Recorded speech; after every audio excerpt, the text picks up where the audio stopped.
Varicocele చేసుకున్న తర్వాత నేచురల్‌గా ప్రెగ్నెన్సీ వచ్చే అవకాశం ఉంటదా? ఖచ్చితంగా మళ్ళీ ఐవీఎఫ్ కానీ అట్లేమన్నా వెళ్ళాల్సి ఉంటుందా? వారికోసిల్ చేసిన ప్రతి ఒక్కరికి ఏంటంటే ఐవీఎఫ్ వెళ్ళేవాళ్ళు సింపుల్ పద్ధతిలో ఐయూఐలోనే ప్రెగ్నెన్సీ అయ్యేదానికి ఛాన్సెస్ ఉంటాయి.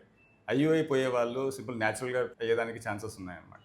సో, ఐవీఎఫ్‌కి వెళ్ళే ప్రతి ఒక్కరికి వారికోసిల్ చేయాల్సిన అవసరం లేదు. మనం ఏంటంటే దాని ప్రకారంగా మనం గ్రేడ్ చేసుకొని వాళ్ళకి అవసరం బట్టి మనము ట్రీట్మెంట్ తీసుకోవచ్చు. సో, అంటే కణాల సంఖ్య పెరిగితే నేచురల్‌గా ప్రెగ్నెన్సీ వచ్చే అవకాశం అయితే పెరుగుతుంది. 100%, డెఫినిట్‌గా 100% వారికోసిల్ చేసిన తర్వాత. పెరిగేదానికి ఛాన్సెస్ ఉన్నాయి.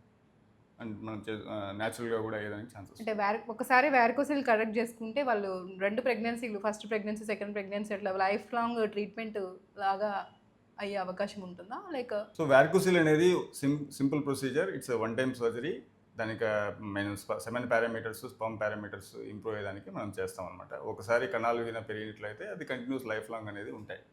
అండ్ వారికోసిల్ వల్ల డ్రాగింగ్ పెయిన్ అనేది టెస్టికల్లో డ్రాగింగ్ పెయిన్ అది ఉంటుంది అనమాట. So that is also one indication. There are 2 indications basically. ఒకటి abnormal semen parameters causing infertility సమస్య దారితీసేది.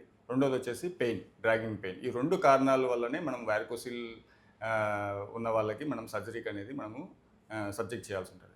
సో రొటీన్గా అందరికీ వారికోసిల్ ప్రొసీజర్ అవసరం లేదు.